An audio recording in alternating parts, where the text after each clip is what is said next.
చూస్తున్నారు కదా, ఈ మొక్కనే తెల్ల గలిజేరు మొక్క అని అంటారనమాట.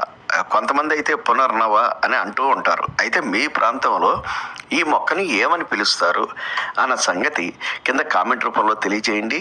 తెలియని వారు తెలుసుకుంటారు. అలాగే ఏ ప్రాంతము అన్నది కూడా తెలియజేస్తే బాగుంటుంది. రైట్.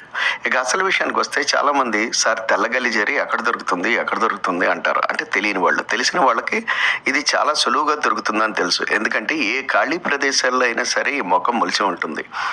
ఈ మొక్కలలో అనేక ఔషధ గుణాలు ఉన్నాయి అని తెలిసిన వారు, వాడుకునే వారి కోసం చాలామంది కూరగాయల మార్కెట్ల దగ్గర, రైతు బజార్లో ఈ మొక్కని అమ్మటం కూడా జరుగుతుందన్నమాట.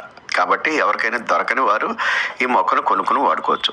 ఇక అసలు విషయానికి వస్తే ఈ తెల్ల గలిజేరు దేనికి పనిచేస్తుందండి అంటే, మీకోసం పెద్ద పెద్ద వీడియోలు కాకుండా చాలా చిన్న వీడియో చేయడం జరుగుతుంది ముఖ్యమైన విషయాలు తెలుసుకోవడానికి. కాబట్టి ఎందుకు పనిచేస్తుంది అంటే, మూత్రపిండాల ఆరోగ్యానికి పనిచేస్తుంది.